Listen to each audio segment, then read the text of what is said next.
Ils sont nombreux à parler de Dieu. D'autres citent le nom de Jésus. Mais rares sont ceux qui ont réellement goûté à ce qu'il donne.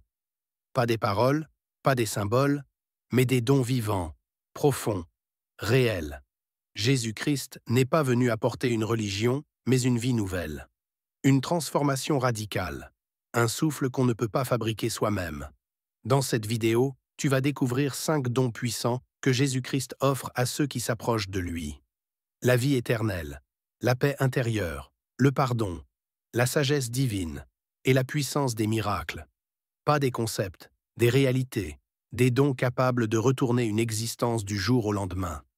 Prépare-toi à entendre ce que beaucoup ont oublié, ce que le monde ne veut plus te dire, ce que ton âme attend en silence depuis si longtemps. On parle souvent de destin, de destinée, d'avenir incertain. Pourtant, dans l'ombre des préoccupations modernes, se cache une promesse ancienne, mais toujours aussi puissante. Un don offert à l'humanité, sans conditions matérielles, sans mérite particulier, sans distinction sociale. Il ne s'achète pas, ne se mérite pas, ne se vole pas. Il est offert. C'est celui de la vie éternelle et il porte la signature d'un seul nom, Jésus-Christ. Ce don, contrairement à ce que l'on pourrait croire, n'est pas une formule religieuse abstraite. Il ne s'agit pas d'un conte spirituel inventé pour rassurer les craintes humaines, mais d'une vérité qui a changé des millions de vies, d'une réalité invisible mais concrète pour ceux qui l'ont saisie. Ce que Jésus a apporté, ce n'est pas juste un enseignement, ni une morale à suivre. Il a apporté une rupture dans l'histoire humaine, un accès direct à une vie qui dépasse le temps et la mort. Ceux qui ont entendu ses paroles, ceux qui ont marché avec lui, n'ont pas simplement été impressionnés par ses miracles ou sa sagesse. Ils ont été confrontés à un autre horizon. Lui parlait d'un royaume éternel, d'une vie qui commence ici et maintenant, mais qui ne se termine jamais. Et cette vie-là, il ne l'a pas réservée à une élite spirituelle. Il l'a tendue à tous. À ceux qui doutent, à ceux qui sont tombés, à ceux qui n'ont plus d'espoir. Il l'a tendue avec les mots simples d'un amour sans retour. Pour beaucoup, la vie éternelle semble lointaine, irréelle. Pourtant, elle agit déjà dans le présent. Elle ne commence pas après la mort, comme une récompense future. Elle commence dès que la relation avec Jésus devient réelle. Dès que le cœur s'ouvre à cette réalité. C'est là que tout bascule. Le regard change. Le poids de la vie n'est plus le même. La peur de mourir s'efface lentement, remplacée par une paix étrange, profonde, inexplicable. Ce don transforme le rapport au temps, à la souffrance, au sens de la vie. Il donne une direction que rien d'extérieur ne peut effacer. Des milliers de récits personnels circulent, des témoignages de personnes simples, sans statut, sans gloire. Hommes et femmes perdus dans leur lutte, dans leurs fautes, dans leurs regrets. Et un jour, ce don les a touchés, non pas par une révélation spectaculaire, mais par une rencontre discrète, intime, bouleversante. Il parle d'un souffle nouveau, d'un poids qui tombe, d'une lumière qui entre là où il n'y avait que des murs. Ce n'est pas une émotion, ce n'est pas une hallucination, c'est une naissance. Le don de la vie éternelle ne rend pas la vie facile, il ne garantit pas l'absence de douleur ou d'épreuve, mais il change la manière de traverser tout cela. Il donne une boussole intérieure, une ancre profonde, une force qui ne dépend ni du mental ni de l'environnement. Ceux qui l'ont reçu parlent souvent d'une confiance qui dépasse les circonstances. Même dans les moments les plus sombres, cette présence intérieure ne les quitte pas. Ils savent. Et ce savoir-là ne vient pas d'un livre ou d'un discours. Il vient d'une expérience. Ce don est silencieux. Il ne s'impose pas. Il attend. Il frappe doucement à la porte de chaque cœur. Il n'a pas besoin de spectacle. Il ne cherche pas à convaincre, mais à toucher. Et quand il touche, il répare. Il restaure. Il remet debout. Ce n'est pas un principe. C'est une vie. Une vie qui ne connaît pas la fin. Une vie qui ne peut être détruite. Une vie qui a été offerte au prix du sang, dans un acte d'amour radical et total. Certains fuient cette idée. D'autres l'ignorent. D'autres encore la refusent parce qu'elle semble trop belle, trop simple. Mais ceux qui s'en approchent sincèrement découvrent un trésor caché. Ce n'est pas une religion, ni une tradition. C'est une réponse. Une réponse à la question la plus profonde que chaque être humain se pose. Que se passe-t-il après? Et avant cela, Pourquoi suis-je ici? La vie éternelle, selon Jésus-Christ, ce n'est pas juste vivre pour toujours. C'est vivre avec une dimension qui dépasse le visible. C'est porter en soi une lumière qui n'a pas besoin du soleil pour briller. C'est exister autrement. Se réveiller avec une autre conscience. Regarder les autres avec un autre regard. Vivre sans la peur du vide, sans la peur du dernier souffle. Et tout cela n'est pas réservé aux anciens, aux pieux, aux sages. Il est offert maintenant. À celui qui écoute, à celle qui doute, à celui qui cherche. C'est peut-être là, tout près, juste à un souffle, juste à une parole, juste à une décision de croire. Ce n'est pas le bruit extérieur qui détruit l'homme, mais ce tumulte sourd qui vibre à l'intérieur. L'agitation constante, les pensées qui s'entrechoquent, la peur du lendemain, le besoin de tout contrôler, tout comprendre. La paix est devenue un luxe. On l'achète par des stages, des retraites, des produits. On la cherche dans la musique, dans l'alcool, dans les nuits sans sommeil. Pourtant, plus on la cherche, plus elle semble fuir. Et puis, dans le silence d'un texte ancien, quelques mots résonnent différemment. « Je vous laisse la paix. Je vous donne ma paix. » Cette déclaration ne vient pas d'un philosophe, ni d'un thérapeute, mais d'un homme dont la voix traverse les siècles. Jésus. Ce qu'il propose ne ressemble pas à ce que le monde propose. Il ne parle pas d'une paix négociée, ni d'un calme passager. Il parle d'une paix qu'il donne, lui, personnellement. Pas à vendre, pas à apprendre, mais à recevoir. Ce genre de paix n'a pas besoin de silence autour de soi. Elle commence quand le cœur cesse de se battre contre tout, quand le souffle devient plus lent, quand les questions trouvent enfin un écho. Ce n'est pas une paix construite, c'est une paix transmise. Elle ne dépend pas d'un bonjour. Elle ne disparaît pas à la moindre contrariété. Elle s'ancre. Elle habite. Plusieurs voix s'élèvent, discrètes, souvent fragiles, mais authentiques. Des personnes racontent comment cette paix les a envahis sans crier gare. Un homme marqué par la dépression dit avoir trouvé une forme de tranquillité un soir, seul, en pleurs, en s'adressant à Dieu pour la première fois depuis 20 ans. Une jeune femme, traumatisée par la violence familiale, explique avoir senti une présence qui l'enveloppait dans une chambre vide, comme si quelqu'un lui tenait la main. Ce n'est pas de la magie. Ce n'est pas un mirage. C'est quelque chose d'autre. On pourrait croire à de simples coïncidences. On pourrait penser que c'est psychologique. Mais il y a un détail qui revient sans cesse dans ces récits. La paix ne repart pas. Elle reste. Elle s'installe. Elle devient un refuge, même dans les pires moments. Et surtout, elle ne vient pas seule. Elle est accompagnée d'une certitude, celle de ne plus être seule. Ce que Jésus donne, ce n'est pas une méthode pour aller mieux. Ce n'est pas un programme en 10 étapes. Ce qu'il donne, c'est sa propre paix. Celle qu'il possédait quand il affrontait l'opposition, les accusations, la trahison. Cette paix qu'il gardait même lorsqu'on l'emmenait vers la croix. Ce calme intérieur qui ne vient pas de l'extérieur. Ce repos qui existe en dehors de toute logique humaine. Il le donne, tel quel, à ceux qui veulent bien le recevoir. Le monde offre des solutions, mais elles viennent avec des conditions. Il faut payer, il faut mériter, il faut faire des efforts. Et souvent, les effets sont éphémères.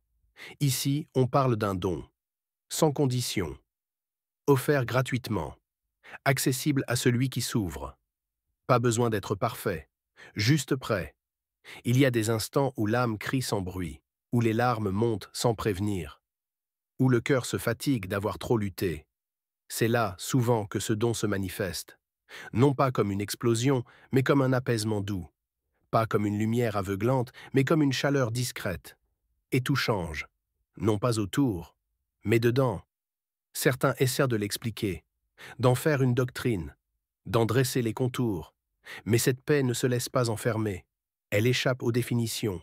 Elle se vit. Elle se constate. Elle s'éprouve. Et elle ne dépend de personne d'autre que de celui qui l'offre.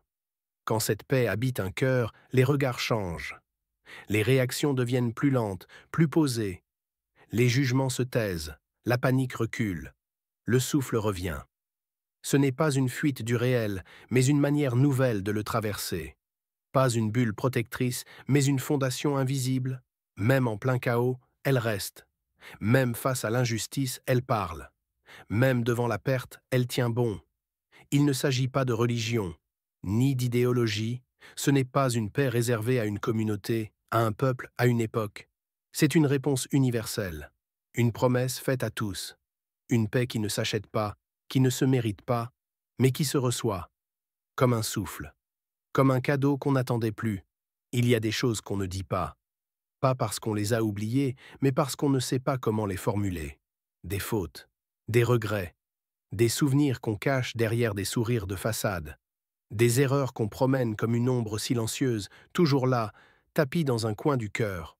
Ce genre de poids ne se voit pas, mais il alourdit tout, le regard, les gestes, les choix. On apprend à vivre avec. On s'adapte, on fait semblant. On croit que le temps va arranger les choses. Mais le temps ne guérit pas tout. Certaines blessures s'infectent en silence. Et puis, il y a ce mot qu'on entend partout, mais qu'on comprend rarement jusqu'au bout, pardon. Non pas celui qu'on prononce du bout des lèvres dans un conflit banal, ni celui qu'on demande sans trop y croire. Non. Un pardon qui va jusqu'au fond. Un pardon qui nettoie tout, jusqu'à ce qu'il ne reste plus rien de la faute. Rien. Pas même l'odeur. C'est ça, le don de Jésus-Christ. Un pardon absolu, sans négociation, sans calcul, sans condition. Il n'attend pas que tu sois prêt. Il ne te demande pas de tout réparer. Il ne te tend pas un contrat. Il se tient là, sans jugement, avec une offre qui dépasse l'entendement. Effacer ce que tu portes depuis trop longtemps. Te rendre ta place, te redonner ton nom, te libérer. Chasse? Mais voilà. On a du mal à y croire, parce qu'on vit dans un monde où tout se paie, où la faute colle à la peau, où le regard des autres rappelle ce qu'on voudrait oublier. On apprend à porter nos chaînes comme si elles faisaient partie de nous. Et puis quelqu'un arrive et dit « Je peux tout effacer ». Pas un mot, pas une condamnation, juste une présence, une main tendue. Et tu ne sais pas si tu dois reculer ou te laisser faire. Il y a des gens qui ont tout gâché, ils ont menti, ils ont trahi, ils ont blessé. Ils se regardent dans le miroir sans se reconnaître. Ils vivent comme des fantômes, même en pleine lumière. Et puis, un jour, ils tombent à genoux, pas devant une église, mais dans leur solitude. Ils parlent tout bas. Ils murmurent à Dieu ce qu'ils n'ont jamais osé dire à personne. Et quelque chose se passe. Pas une émotion, pas une hallucination, une paix, un silence intérieur qu'ils n'avaient jamais connu. Le pardon est passé. Il est venu comme une vague. Il a lavé. Il a brisé la chaîne. Ce que Jésus fait, ce n'est pas juste dire « je t'excuse ». Il porte. Il prend sur lui. Il absorbe. Il entre dans la crasse et il en ressort avec ton âme dans ses mains. Propre, nuève, restauré. Il ne te rend pas seulement innocent, il te rend libre. Et quand tu es libre, tu n'as plus peur, tu n'as plus honte. Tu peux marcher droit, tu peux respirer. Tu peux dire « j'ai été pardonné », pas par un homme, pas par une religion, par Dieu lui-même. Et ça change tout. On n'efface pas le passé, mais on n'est plus esclave de lui. Ce qui te poursuivait cesse de courir, ce qui te hantait se tait. Tu n'as plus besoin de te cacher. Tu peux vivre, tu peux aimer, tu peux recommencer. Certains pensent que c'est trop simple, qu'on ne peut pas pardonner aussi facilement, qu'il faut payer, qu'il faut souffrir. Mais c'est justement ça, le mystère. Quelqu'un a déjà payé, quelqu'un a déjà souffert. Jésus n'a pas nié la gravité de nos fautes. Il les a portées, jusqu'au bout, jusqu'à la croix. Et depuis ce jour-là, le pardon n'est plus une idée. C'est une porte ouverte. Elle n'est pas grande, elle est étroite, mais elle est là. Et chacun peut la franchir, même le pire, surtout le pire. Il n'y a pas de mots assez forts pour décrire ce que ça fait. Être pardonné. Vraiment. Entièrement. Comme si le dossier avait été brûlé. Comme si ton nom n'était plus lié à ce que tu as fait. Comme si tu pouvais enfin vivre avec un cœur neuf. C'est peut-être ce dont tu as le plus besoin sans le savoir. Il y a ces moments suspendus, entre deux choix, deux routes, deux silences. Tu restes là, immobile, le cœur tiraillé, incapable d'avancer, comme si chaque pas te coûtait une partie de toi-même. Tu regardes autour, tu consultes, Tu demandes, tu pèses le pour et le contre. Mais au fond, tu sais, ce que tu cherches, ce n'est pas juste une bonne décision. C'est une voie, une lumière claire, une sagesse qui voit plus loin que toi. Quelque chose ou quelqu'un qui connaît déjà l'autre côté du chemin. On parle souvent d'intuition, d'instinct, de bon sens, mais cela ne suffit pas toujours. Il y a des zones de brouillard dans la vie, des carrefours flous. Et c'est là que la guidance devient vitale, non pas une guidance extérieure, imposée, mais une sagesse qui descend, discrète, naturelle, comme une certitude douce. C'est ce que Jésus donne à ceux qui marchent avec lui, une intelligence qui ne vient pas de ce monde, une direction qui dépasse l'analyse, une paix intérieure qui balaye le bruit des incertitudes. Ce n'est pas une boussole magique, ce n'est pas un GPS divin qui donne des instructions mécaniques. C'est autre chose, c'est une présence qui t'accompagne, qui murmure, qui t'alerte, qui t'apaise. Parfois, tu ne sais même pas pourquoi tu ressens ce que tu ressens. Tu n'as pas de preuves, pas d'arguments solides, mais quelque chose en toi dit non ou oui. Et plus tu avances, plus tu comprends. C'était lui, sa sagesse, son esprit, sa lumière. Il n'y a pas de recette pour l'entendre, pas de formule magique.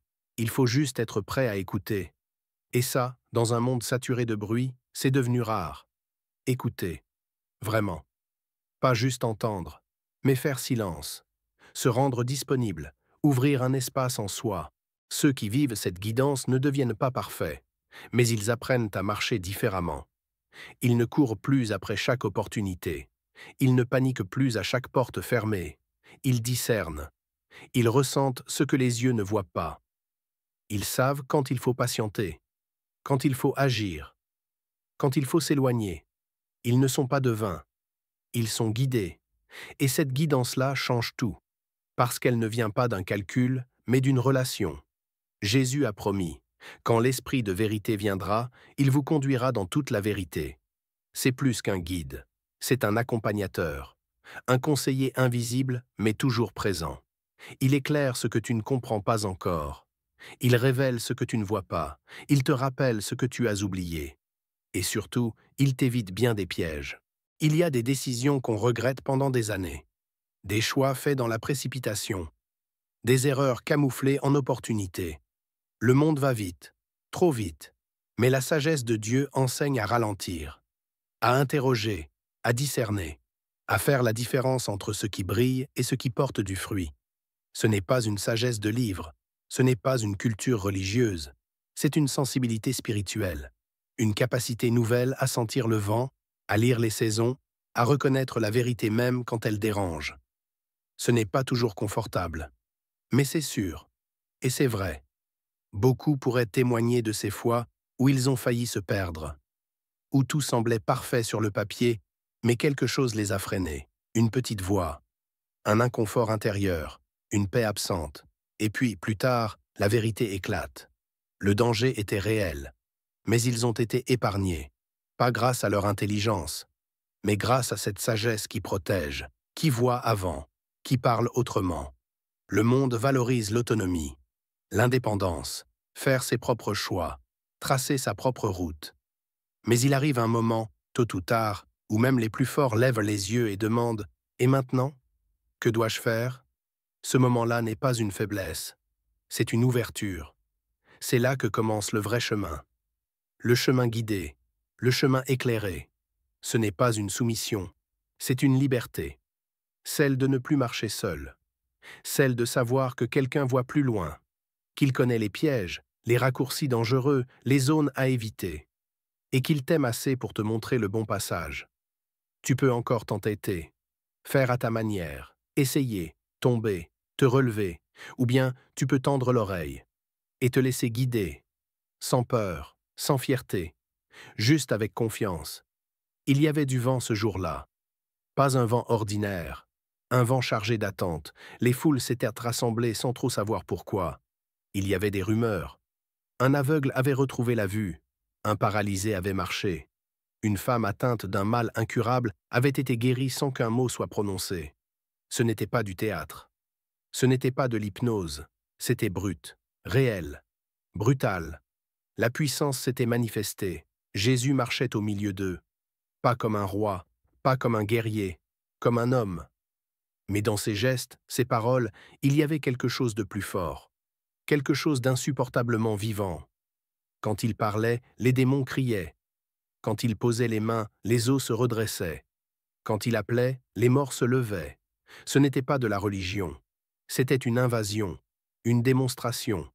Le surnaturel devenait naturel. L'invisible devenait palpable. Les règles du monde se pliaient. La mort reculait. La maladie se soumettait. Il ne s'agissait pas de croyances. Il s'agissait de faits. Des enfants qui respiraient de nouveau. Des cœurs restaurés. Des corps reconstruits. Des vies arrachées à l'ombre en une seconde. Et puis un détail. Il ne gardait pas cette puissance pour lui. Il la transmettait. À des pécheurs, à des gens sans nom. « Je vous donne autorité », disait-il. Et aussitôt, ils partaient. Eux aussi guérissaient. Eux aussi chassèrent les ténèbres.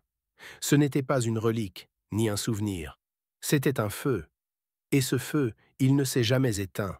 Depuis ce jour, cette puissance continue de circuler. Invisible mais active. Discrète mais précise. Dans des hôpitaux. Dans des prisons. Dans des maisons où tout semble perdu. Elle surgit. Une prière, un cri, une foi qui ne veut pas mourir. Et là, soudain, quelque chose cède.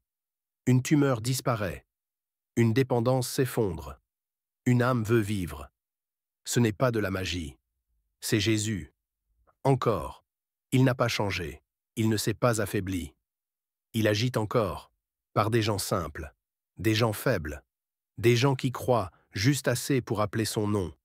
Ce n'est pas réservé à une époque, ni à une élite. C'est disponible. Maintenant. Pour ceux qui osent, pour ceux qui demandent. La puissance n'est pas une démonstration. Elle est un outil d'amour. Elle répare. Elle restaure. Elle confirme ce que les mots ne peuvent dire. Elle vient là où les arguments ne suffisent plus. Elle convainc le cœur par l'évidence. Elle pousse à genoux. Elle fait taire le doute. Certains disent que c'est fini, que c'était bon pour le passé. Mais il y a des cicatrices récentes qui témoignent. Des regards qui ne mentent pas, des diagnostics effacés, des familles réunies, des gens délivrés sans explication. On peut nier, on peut débattre, mais on ne peut pas ignorer. Quand Jésus agit, il ne fait pas semblant. Il entre dans la tempête. Il parle au vent. Il touche les plaies. Il entend ce que les autres ne perçoivent pas. Et il agit avec une autorité qui ne vient d'aucun système humain. Il ne cherche pas la gloire. Il cherche la vie. Il veut qu'on sache, qu'on comprenne, que le royaume est réel, que la puissance n'est pas une légende. Elle est là, offerte. Pas pour impressionner, pour libérer. Il y a des mains tendues qui n'ont plus d'espoir, des malades oubliés, des larmes versées dans le silence.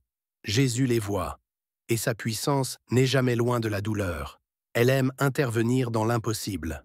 Elle se plaît à faire ce que l'homme ne peut plus faire. Elle répond quand tout le reste a échoué. Ce n'est pas une question de spectacle, c'est une question de cœur, de foi, d'écoute. Ceux qui ont reçu ce don savent. Ce n'est pas un feu d'artifice, c'est une énergie qui restaure les ruines, une autorité qui ramène à la vie, une force douce mais inarrêtable. Elle ne s'impose pas, elle attend. Qu'on ose demander, qu'on ose croire. Tu n'as pas besoin d'être parfait pour recevoir. Tu n'as pas besoin de tout comprendre pour croire. Tu n'as pas besoin d'être fort pour être touché. Les dons de Jésus-Christ ne s'achètent pas. Ils se reçoivent. Et ils transforment. Ce que tu as entendu aujourd'hui, ce n'est pas une belle histoire. C'est une invitation, une main tendue, une porte ouverte. Maintenant, c'est à toi.